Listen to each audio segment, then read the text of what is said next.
ngalan samahan sa anak kong Kristo. Amen. Mga kaigsunan, managdahil sa ngalan sa Ginoong Hesus, siya na akong taliwala karon. Kay siya mismo miingon. Di may duha o tulungan nagpatigom sa akong ngalan na ako sa taliwala kanila. Kini nga akong pagpundok karon aron pagsaulog sa pulong sa Dios. Akong gidala ang panagdadikan sa akong mga paroko atin sa Dortakme o sa tibuok katilimban sa akong parokya. Karon mandang kita sa pagsaulog sa pulong sa Dios, mabinunsip kita karon sa akong mga sala, mga yung kita pasaylo sa akong isip katao. Itang tanan, nagapagpasalamat sa Dios, mga kasanan, o kaninyong mga Yeso, nakalapas sa pagkiyamo, sa lahat sa tulong sa pusa, sa wala magbuhat sa mayang magbuhat yun, kaya kung sa akong masala, kung mayang masala, usa ng mga miyang Santa Maria Galenggit, o sa tanang mga aming na santos, ganin mga Yeso. Ang Diyos nga maluloy yung mahigmaon sa tanan mo pasaylunta sa atong mga sala o mula na kanatong ato sa kinabuhi ngayon.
Ginoo, bantay ang imong banay sa walay hulong nimong gugma. Liguna kanunay sa imong panalipod kami nga nagsalig lamang sa among paglaom sa kaluoy sa langit. Kini among gipangamuyo pinagi sa among Ginoong Jesucristo, imong anak nga buhi ug hari uban kanimo ug sa Espiritu Santo, Dios sangko sa kahangturan. Mga kaigsunan, ato karong pamilawon ang pulong sa Dios nga nagpadayag sa gugma sa abahan nganhi kanato sa atong pagpaminaw, atong sination kining maong gugma nga maoy nagpalawom sa atong paglaom ug pagtuo sa Ginoo. Palihog manglingkod ana.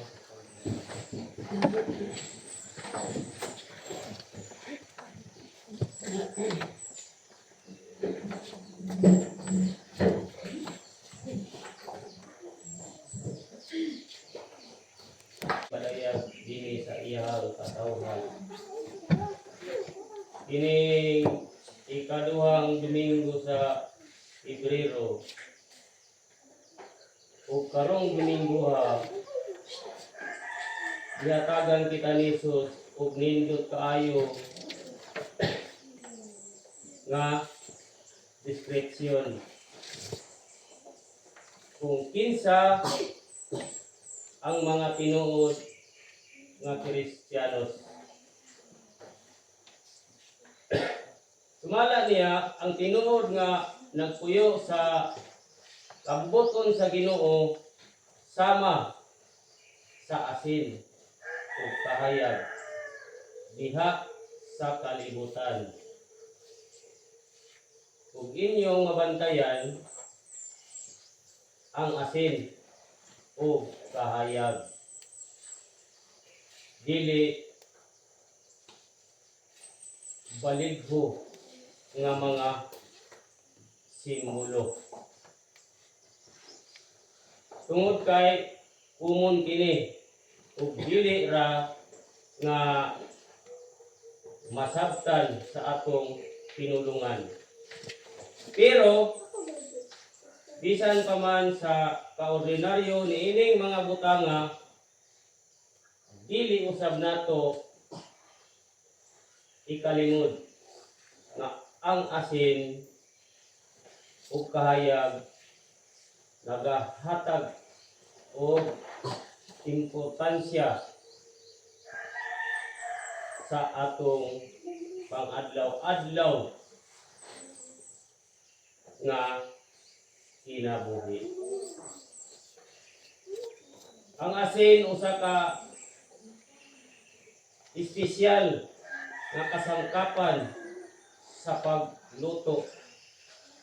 Ang kahayag usa ka mga primerong panginahanglan sa matag balay ug sama sa asin ug ang kahayag kita unta makahatag ug makatabang sa atong katilingban. Kay si Jesus man ang tinubdan sa tanan, sato pa nahimugso ang kahayag, usa pa misunod ang asin. Kay ang Ginoo may tinubdan sa tanan. Mao nga lain-lain nga mga pamaagi. Kay kita man pinaagi sa mga gasa ug giya sa Espiritu Santo. Espesyal diha sa pagtuman sa kabubuton sa Ginoo dinhi sa kalibutan. Wa bitaw nga sa atong kasamtangang gihapon ang kawad-on o kapobrehon nga bisan asin o kahayag lisod. Lisod na ni kaplagan. Tungod sa pagmahal sa mga palaliton. ug pagtaas sa presyo sa nagkalaing-laing mga baligya. O nga, diha sa kakulangon, nahibalo kita kung unsa gayud sa basic ang importansya sa asin o suga. Nga kung galing wala kini, mabati gayud nato ang katab-ang sa atong pagkaon. Mao nga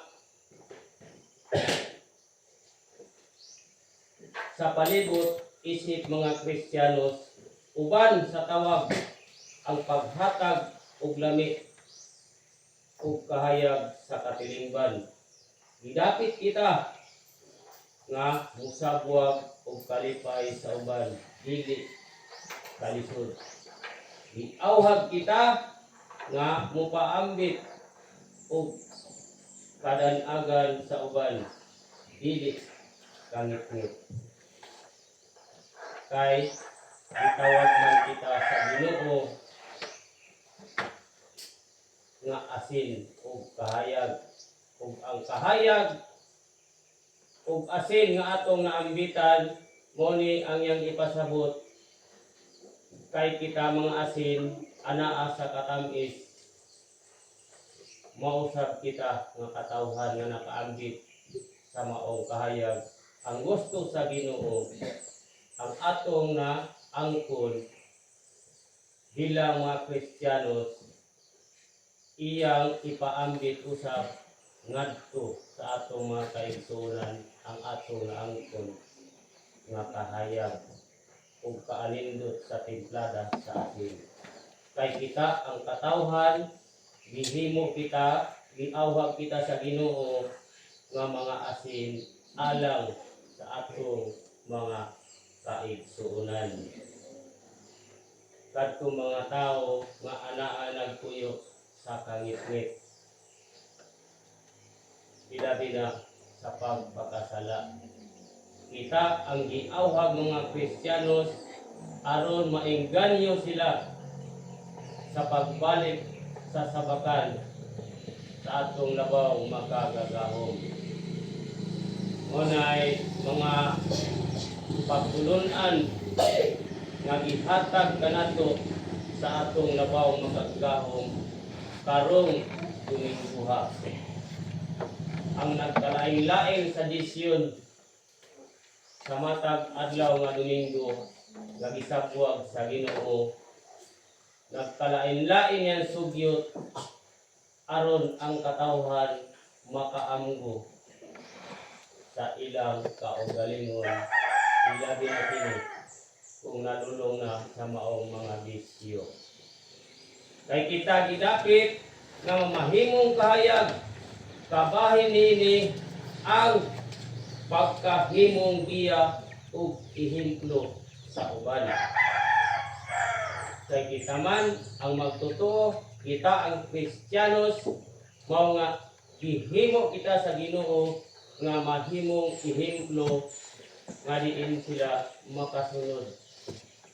Kay kita man ang nakatagamtam sa maong kahayag karong panahon na. Mao nga gihimo kita sa Ginoo ug ihimplo ngadto sa atong mga kaigsuonan. Pinaagi sa ato ang pagsaksi sa pagtulunan ni Kristo sa paghigugma o pagpasaylo o pagka mapuangoron sa uban. Mamahimo unta kitang lamdag sa uban niining kalibutan. Kay kita man ang nahimong iwag ug suga diha sa atong mga kaigsuonan, mo nga ato kining paningkamutan nga kita makapaambit usab diha sa atong tagsa-tagsa ang mga kaigsuonan nga puno sa pagdumot, kasamok, o kalibot-gut.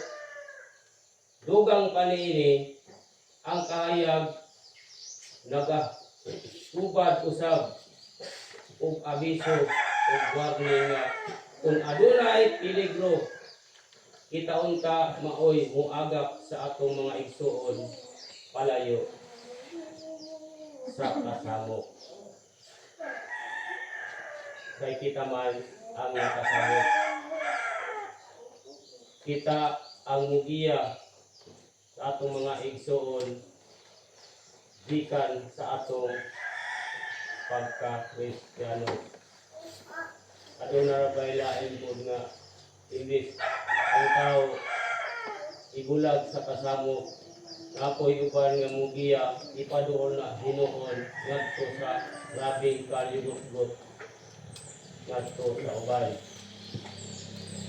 Sa tanang mga makita o kiling makita, nagato kami sa usa ka Ginoong Jesucristo ang bugang anak sa Dios. Yan sa amarahan sa wala pa'y katuigan. Dios gikan sa Dios, kahayag gikan sa kahayag. Matuod nga Dios gikan sa Dios nga matuod. Yanak dili binuhat sa kinaya sa amahan. Pinaagi kaniya nga himo ang tanan tungod kanatong mga tawo lang sa atong kalpasan. Ikanaw siya gikan sa langit ang Espiritu Santo.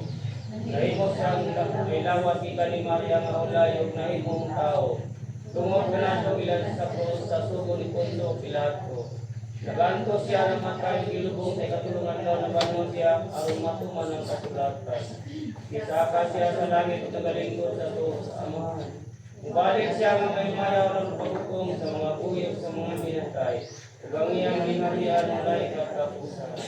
Nagato kami sa Espiritu Santo ang Ginoo naghatag sa kinabuhi. Nagagikan siya sa amahan sa anak. Tungan sa amahan sa anak. Bisimba siya mayang isulti ginamit sa mga propeta. Nagato kami sa usa ka Santos Katoliko o Apostoliko nga simbahan. Nagaila kami sa usa ka bunyag alang sa pasayloan sa mga sala. Nagapaabot kami sa pagkabanaw sa mga metay o sa kinabuhi sa mga kalibutan. Amen.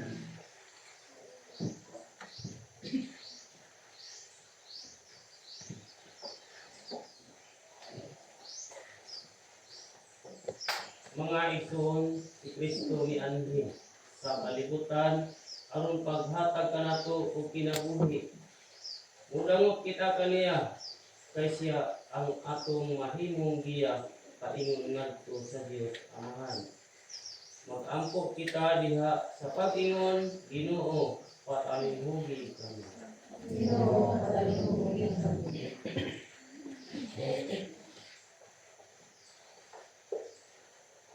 Ang mga nagkumala sa atong simbahan, ang Santo Papa, mga kaubispuhan at mga kapatid.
Kahit maong amahan kini ang adlaw din ang imong anak among Ginoong Kristo. Nabanhaw gikan sa mga minatayong gala o kalipay nga sa kalibutan. Kini ang adlaw din siya ipakita sa iyang mga pinunan, isulti kanila sa mga pulong sa paglaom ug kahupayan. Umihatag kanila sa iyang kalinaw. Kini ang adlaw din siya milingkod bang kanila sa talad kananan. Umipayla sa iyang kagalingon diya sa pagpikas-pikas sa pan. Usa ang tanan ningon. Himaya palay kanimo o Diyos. Amahan, pagkadako sa imong gugma kanamo sa among panagtigong halayo sa among parokya. Wala nimong kami hikawi sa imong presensya. Wala nimong kami hikawi sa imong gugma. Nagdaig kami ng pasalamat kanimo sa imong mga gasa nining adlaw. Sa pulong sa kalinaw sa paris sa kinabuhi. Usa kami moingon. Himaya palay kanimo. Inagi sa malumong gawang sa imong Espiritu Santo, inaot nga ang mga kasing-kasing magdilab dini kanamo. Inaot nga mahinom kami unsa ang itulo kanamo sa imong anak diha sa balaang kasulatan. Ug mong ilatan niya diha sa Santisimo Sakramento sa altar. Busa kami moingon. Himaya palay kanimo. Juan sa among obispo, Middle East Asio sa among pura parupo, Administrador Chaplain ug sa tibuok simbahan lokop sa kalibutan. Nagdayeg og pasalamat kami kanimo among langitnong amahan, pinaagi sa imong anak ang Ginoong Jesucristo nga nagapuy magahari uban kanimo ug sa Espiritu Santo Dios hangtod sa kahangturan. Uban sa pagsalig magampo kita sa amahan sa mga puno ng tubo kanato sa ato man. Tumanami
Dios nga nagawagtang sa mga sala sa kalibutan.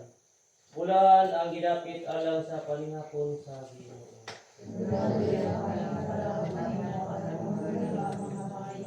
Ang lawas ug dugo ni Kristo mag-amping kanato nga sa kinabuhi wala